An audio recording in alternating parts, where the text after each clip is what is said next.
परम पवित्र भगवा ध्वज और प्यारे स्वयंसेवक बंधु, हम लोग राष्ट्रीय स्वयंसेवक संघ के विद्यार्थी कार्य विभाग द्वारा ये आयोजित एक कार्यक्रम है। जब भारत नैराश्य में डूबा हुआ था, मुगलों का आतंक जोर पकड़े हुए था, ऐसे में एक महान राजा अपने शक्ति के बल पर, ऐसे आप जैसे नौजवानों की शक्ति के बल पर, सामान्य परिवारों से उठ करके और हिंदू साम्राज्य की स्थापना, हिंदू पद पादशाही की स्थापना किया। भारत के उस महान आतताई आक्रांताओं को परास्त किया, पराभूत किया और हिंदू जनमानस को गर्व से अभिभूत कर दिया। ऐसे छत्रपति शिवाजी महाराज हिंदू पद पातशाही की स्थापना किया। तो अपने इस राष्ट्रीय स्वयंसेवक संघ ने 10 दिवस के कार्यक्रम आयोजित किए हैं। आज पंचम दिवस है। पंचम दिवस पर जो हम लोगों का विषय है कि दक्षिण भारत में एक चोल राजवंश था और चोल राजवंश में एक महान राजा हुए जिनका नाम था राजेंद्र चोल। उनकी नौसैनिक शक्ति के विषय में हम लोगों को चर्चा करनी है। देखिए, हम लोग उत्तर भारत के मूल रूप से निवासी हैं। अध्ययन में, चर्चाओं में केवल उत्तर भारत की ही चर्चा ज्यादा होती है, उनके राजाओं के, उनके शौर्य गाथाओं के विषय में। लेकिन दक्षिण इससे अछूता नहीं है। भारत का मूल तो प्रायद्वीपीय पाठार है, जिसमें पूरी समुद्री सीमा है और व्यापार का मुख्य केंद्र समुद्र है।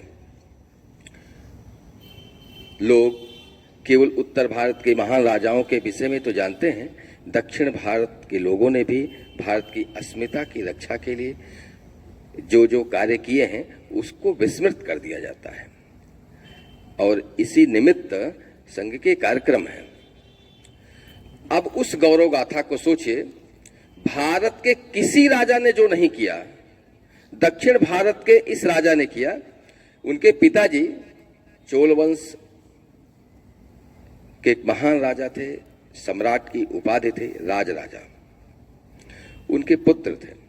जब इनका राज्याभिषेक होता है तो राज्याभिषेक के समय ही उनके मस्तिष्क में ये बात कौंधती है कि दुनिया के अनेक राजाओं ने दुनिया के दूसरे देशों पर अधिकार स्थापित किया, हमारे देश पर भी दूसरे देश के लोग लगातार आते रहे और हम केवल रक्षात्मक मुद्रा में रहे।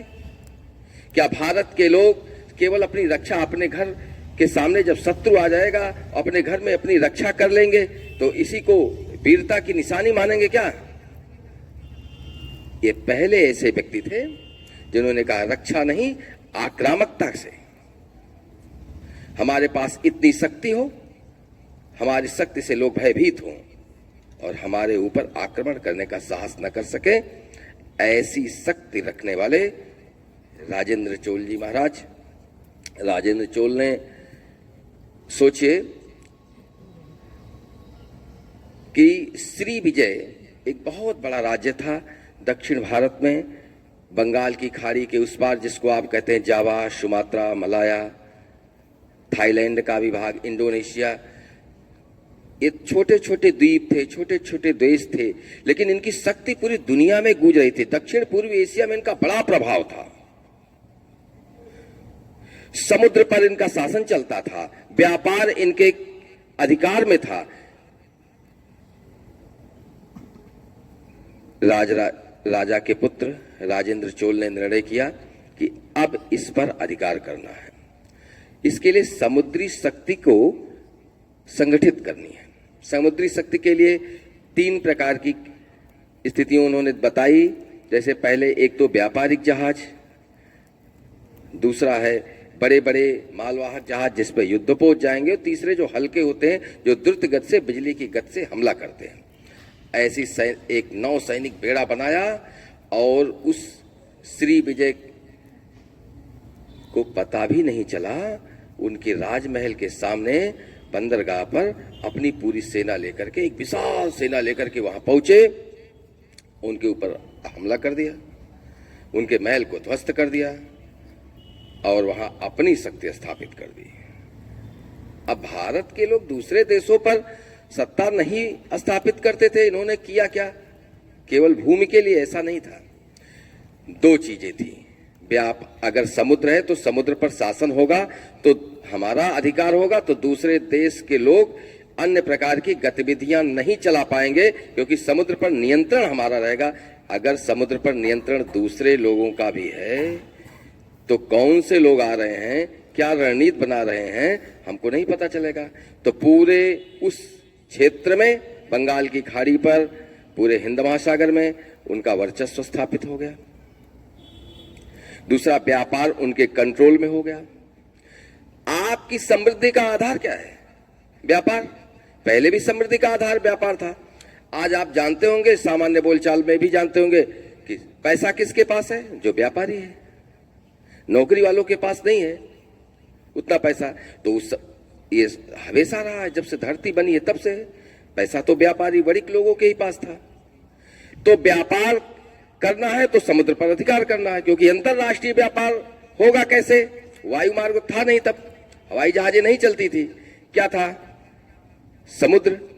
अब समुद्र पर जिसका अधिकार होगा उसका व्यापार अच्छा होगा, जिसका व्यापार अच्छा होगा उसके यहां समृद्धि अच्छी होगी। तो सबसे पहले चीजें व्यापार। व्यापार आएगी तो समृद्धि आएगी, समृद्धि आएगी तो शांति रहेगी। अपने देश में शांति रखने के लिए, अपने नागरिकों को समृद्ध बनाने के लिए, देश को गौरवशाली बनाने के लिए व्यापार आवश्यक है। तो व्यापार को कंट्रोल करने की शक्ति इस विजय के माध्यम से हुई। दूसरा, सांस्कृतिक विजय। आप अयोध्या में प्रतिवर्ष रामलीला होती है तो वहीं से लोग आते हैं, हेलीकॉप्टर से आप सुने होंगे कि भगवान श्री राम वहां से आते हैं। आज भी भारतीय संस्कृति की जो झलक आपको यहां दिखाई देती है वो उन द्वीपों में, जावा, सुमात्रा, मलेशिया, इंडोनेशिया, थाईलैंड, वहां भी आपको दिखाई देती है। यह किसका प्रभाव है? तो प्रारंभ करने का प्रभाव हम राजेंद्र चोल को ही देते हैं। राजेंद्र चोल ने ही वहां अपनी सत्ता स्थापित की, और सत्ता आतताइयों की नहीं थी, सत्ता समानता की थी। ये सांस्कृतिक विजय भी थी। हम इसको केवल राजनीतिक विजय नहीं मानते, हम इसको दूसरे पहलू से देखते हैं। तो ये सांस्कृतिक विजय थी, भारत की सांस्कृतिक विजय। भारत का झंडा, भारत की संस्कृति, भारत का धर्म, भारत का अध्यात्म पूरे दक्षिण एशिया पर फैला, जिसमें योगदान अगर किसी का सर्वाधिक है तो राजेंद्र चोल जी का है। व्यापार अगर हमारा अंतरराष्ट्रीय शुरू हुआ तो सबसे ज्यादा योगदान किसी का है? तो राजेंद्र चोल का है। तो माने व्यापारिक रूप से, राजनीतिक रूप से और सांस्कृतिक रूप से देश को गौरवशाली बनाया, देश को समृद्धशाली बनाया तो राजेंद्र चोल ने बनाया। इनके योगदान को हम भूल नहीं सकते। इन्होंने पहले यह सिद्ध किया, जो आज हम नौसेना की बात करते हैं। अभी ईरान से युद्ध हो रहा था, अमेरिका का, इजराइल का, तो आपने देखा सबसे ज्यादा अगर किसी की जरूरत आपको हुई, सब लोगों को परेशानी हुई तो होर्मुज के कारण। माने जल सेना का जो प्रभाव इस युद्ध में दिखाई दिया, इसके पूर्व किसी युद्ध में नहीं दिखाई। इसके पूर्व लोग वायुसेना का महत्व ज्यादा जानते थे, इसी युद्ध ने दिखा दिया कि पूरी दुनिया को सांसत में डाल दिया। जिसके पास जल सेना मजबूत है वह सब दृष्टियों से मजबूत है, क्योंकि वायुसेना का बेस भी, आधार भी जल सेना है, समुद्र है। माने अगर आपको दुनिया में अपना अस्तित्व बचाना है, अपने देश को गौरवशाली बनाना है, अपने देश को समृद्धशाली बनाना है, तो आपको समुद्र पर अधिकार करना होगा। समुद्र केवल देश की सीमा को निर्धारित नहीं करती है, बल्कि सीमा विस्तार का रास्ता देती है। अभी तक लोग जानते थे सीमा कहां तक है? समुद्र, जहां तक स्थल है वहीं तक सीमा है, उसके बाद तो समुद्र है। राजेंद्र चोल ने कहा नहीं, यहीं से तो सीमा शुरू होती है। सीमा के विस्तार का सबसे पहला उदाहरण समुद्र की लहरों पर शासन करने के लिए राजेंद्र चोल ने दिया। आज भी उदाहरण आपका है। आप जो भारत सरकार ने तो इनके राज चिन्ह को, इनके मुद्राओं को उसमें शामिल किया आपने। अब आप देखिए कि आईएनएस विक्रांत, इसके पहले आईएनएस विक्रमादित्य, आईएनएस विक्रांत तो आपका स्वदेशी है। आज जो भारत कर रहा है, नौसेना को मजबूत बना रहा है, क्योंकि दुनिया में अगर आपको सरवाइव करना है, दुनिया में अपनी सत्ता बचानी है, आपको जीवित भी रहना है, तो बिना जल सेना को मजबूत किए आप जीवित नहीं रह सकते। आप अस्तित्व के लिए संघर्ष करेंगे। आपका पेट्रोलियम पदार्थ, आपका गैस, सब कहां से आएगा? समुद्र से आएगा। समुद्र में आपको मजबूत होना पड़ेगा। यह राजेंद्र चोल की दूरदृष्टि देखिए। उस समय उनकी दृष्टि थी, यदि वह आक्रामक हो करके मेरे ऊपर आक्रमण करेगा तो क्या करेंगे? हम पहले ही वहां पहुंचे और उसको, उस पर विजय कर लें, सारे दुश्मन समाप्त हो जाएं। हम दुश्मनों को जीवित थोड़ी रखेंगे, जीवित रखेंगे, बार बार हमारे ऊपर आक्रमण करेगा, बार बार हम रक्षा करेंगे। यह दूरदृष्टा। उसने कहा दुश्मन को समाप्त कर दो। छोटे मोटे दुश्मन दुश्मनी करने का साहस नहीं करेंगे और एक बड़ा दुश्मन समाप्त हो जाएगा। निर्बाध रूप से आप अपना व्यापार करिए, अपना शासन चलाइए। इतने महान दूरदृष्टा से हम लोगों को, नौजवानों को सीख लेनी चाहिए। क्या? कि जो अगर हमको जीवन में सफल होना है तो सबसे पहले क्या करना होगा? बड़े सपने देखने होंगे, दूरदृष्टि रखनी होगी। जो उस समय असंभव था उसको भी संभव उन्होंने करके दिखाया। तो आप भी, दुनिया में कोई चीज ऐसी नहीं है जो असंभव है। यदि आप शक्ति और सामर्थ्य योजना बना के काम करेंगे तो आपके लिए भी वह संभव है। उसके बाद सिंघल द्वीप, जिसको आप श्रीलंका कहते हैं, दक्षिण भारत में देखते होंगे, जब भारत का मानचित्र देखते होंगे तो समुद्र में एक छोटा सा द्वीप जैसा दिखता है, वह देश है श्रीलंका। समुद्र के उस पार जाकर के श्रीलंका पर उन्होंने आक्रमण किया, कब्जा कर लिया और उनका सोने का मुकुट, राजमहल सब कब्जा कर लिया। अब आपका श्रीलंका पर भी अधिकार हो गया। देखिए, अंतरराष्ट्रीय स्तर पर किसी दूसरे देश ने अभी तक अधिकार नहीं किया था। केवल देश के अंदर लड़ाइयां लड़ते थे, जीतते थे या हारते थे। राजेंद्र चोल ने पहली बार दूसरे देशों पर हमला किया और वहां भी अधिकार स्थापित किया, विजय श्री हासिल किया। इसके बाद उत्तर भारत, एक पवित्र नदी है, क्या नाम है? गंगा नदी। पवित्र नदी का क्या नाम है? सभी लोग जाते होंगे, गंगा जल सबके घर में होगा, गंगा जी का स्नान किए होंगे। तो गंगईकोंड-चोलपुरम, गंगा एक महत्वपूर्ण नगर स्थापित किया इसी गंगा जी के नाम पर। तो उत्तर प्रदेश पार किया, दक्षिण से आते हैं, उत्तर प्रदेश पार किया, फिर बिहार पार किया, फिर उड़ीसा। उड़ीसा के बाद एक प्रदेश आता है, इसका नाम है बंगाल। क्या नाम है? बंगाल। बंगाल पर आक्रमण किया। वहां उसे पाल वंश का शासन था, वो भी बड़े मजबूत राजा थे। उन्होंने कहा मुझे गंगा जल ले जाना है। तो गंगा तो क्या है हमारे लिए? क्या है? माँ। गंगा क्या है?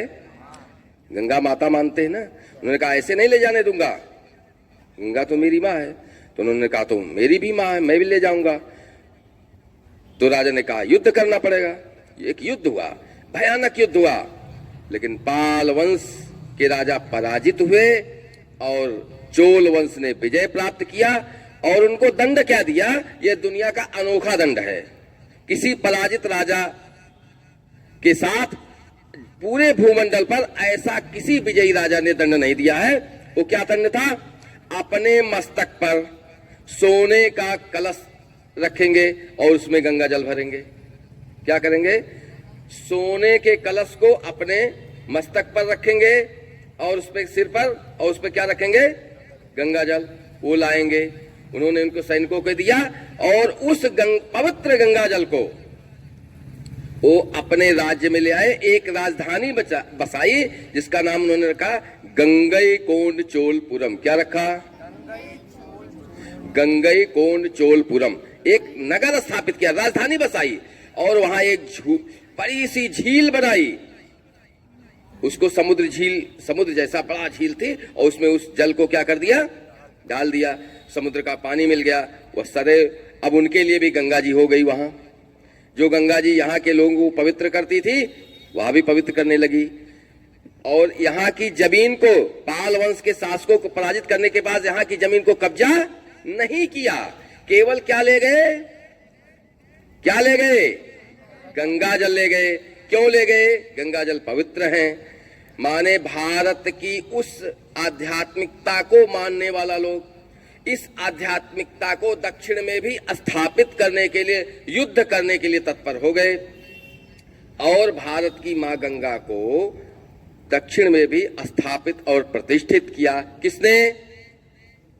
राजेंद्र चोल ने। तो राजेंद्र चोल ने भारत की संस्कृति का भारत के उत्तर और दक्षिण दोनों में प्रचार प्रसार किया और दूसरे देशों में भी प्रचार और प्रसार किया। माने भारत की सांस्कृतिक विरासत को आगे ले जाने का सर्वाधिक श्रेय अगर किसी को है तो किसको है? राजेंद्र चोल को। राजेंद्र चोल किसी से पराजित कभी नहीं हुआ। इसके बाद उन्होंने दूसरा काम क्या किया? अपनी समुद्री शक्ति का विस्तार बड़ी तेजी से किया। उसमें बड़े बड़े बेड़े बनाए और सबसे ज्यादा अब स्थान देना शुरू किया किसको? व्यापार को। किसको? क्यों? क्योंकि संस्कृति का प्रचार हो रहा है। दूसरा, शक्ति निर्बाध रूप से अब उसकी हो गई है। अब उसकी शक्ति की सत्ता को चुनौती देने की सामर्थ्य किसी शासक में, जहां शांति होती है, जहां शक्ति होती है, जहां आध्यात्मिकता होती है, वहां व्यापार बड़े आराम से, बड़े समृद्धि के साथ चलता है। वही इस राजा के साथ भी हुआ। अब इनसे नौजवानों को क्या सीखना चाहिए? आप लोग नौजवान हैं, स्वामी विवेकानंद के अनुयायी हैं, उनके प्रतिरूप के रूप में आज आपको मैं देखता हूं। उनको युवा सन्यासी कहते थे ना, आप भी उन्हीं के प्रतिरूप हैं। आप जैसे महान योगी लोग जो इस रात में यहां बैठे हुए हैं, तो राजेंद्र चोल का क्या उद्देश्य था कि पहले सपने कैसे देखो, जिसको लोग असंभव मानते हैं, जिसको लोग, उसको सपना बनाओ और उसको पूरा करने के लिए पहले सपना देखो, फिर योजना बनाओ और योजना इतनी सशक्त बनाओ कि सामने वाला और बगल वाला भी जान न पाए। सफलता मिलने के बाद ही लोग जाने। यह हम लोगों को भी करना है, ठीक है ना? इतनी बात समझ में आ गई। अब भारत देश को क्या सोचना है कि यदि पूरी दुनिया में 1000 साल पहले राजेंद्र चोल समझ सकते थे, 1000 वर्ष के बाद हमको भी सोचना पड़ेगा।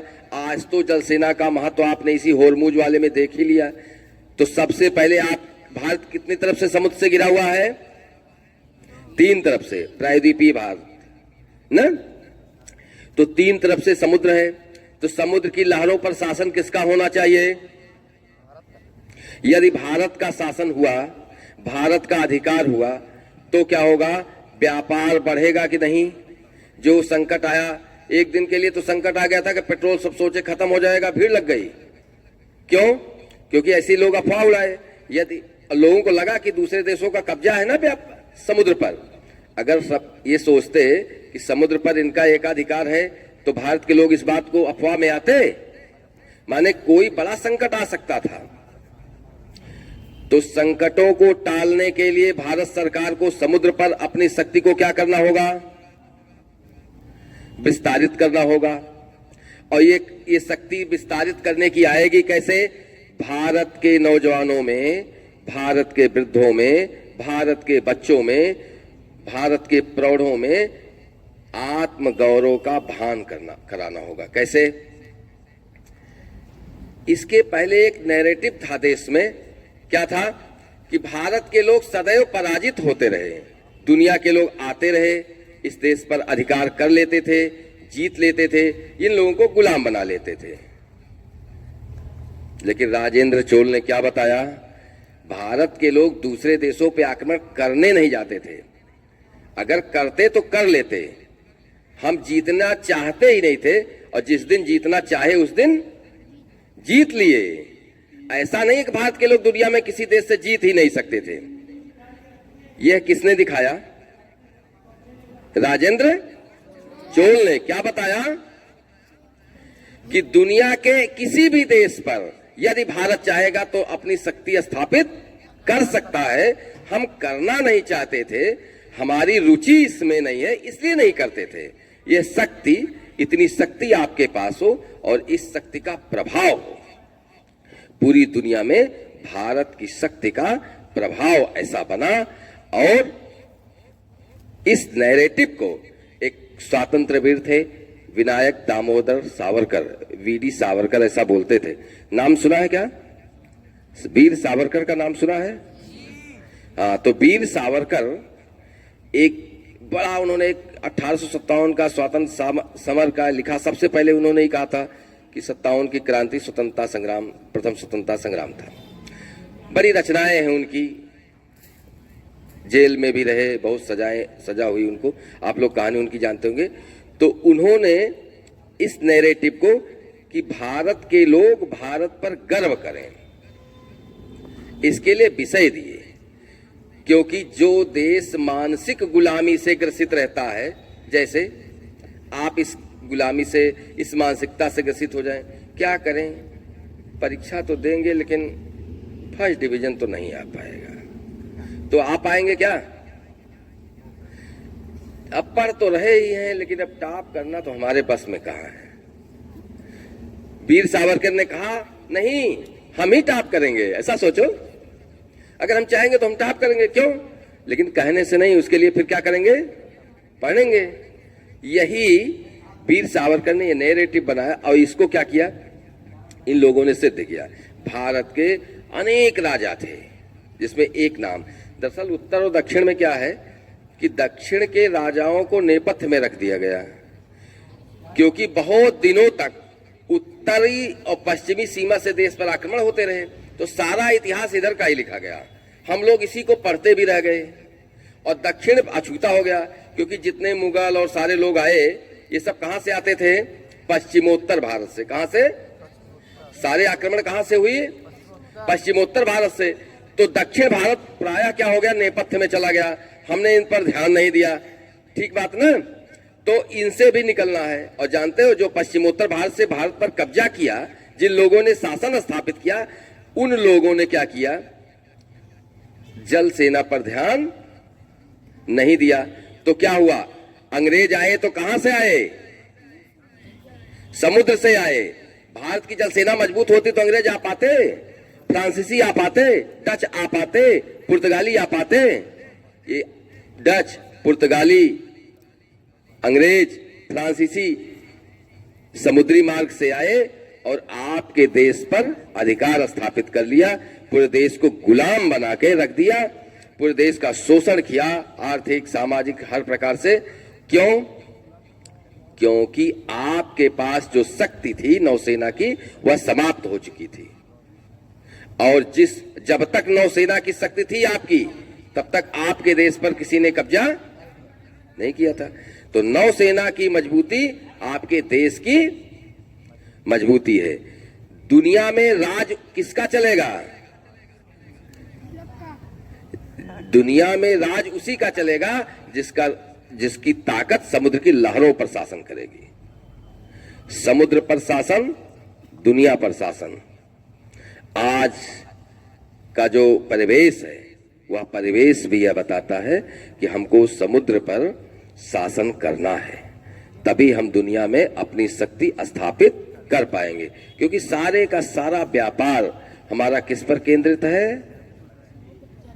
समुद्र पर। किस पर? समुद्र पर। और आपके जो नौजवान हैं, ये जो विद्यार्थी हैं, इन विद्यार्थियों का मुख्य कार्य क्या है? अपने पढ़ाई जिस क्षेत्र में है, उस क्षेत्र में नंबर 1 होना।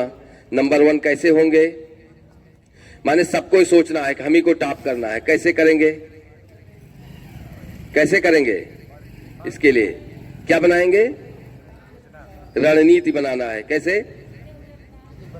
एक दिन की एक महीने की, एक पूरे वर्ष की, एक पूरे वर्ष की रणनीति बनाएंगे, उसी रणनीति से काम करेंगे।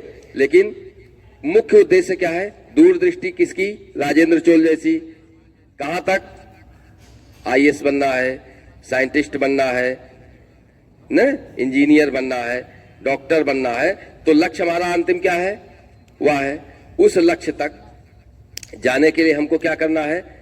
अपना एक एक वर्ष की रणनीति बनानी है। जैसे सरकार बनाती है ना पंचवर्षीय योजना, फिर एक वर्ष की वार्षिक योजना बनाती है, वैसे आपको भी इसी उद्देश्य से पूरा करके भारत को उसी गौरवशाली इतिहास में ले जाना, जैसे इतिहास बना था उसी को आगे बढ़ाएंगे और आगे बढ़ाएंगे।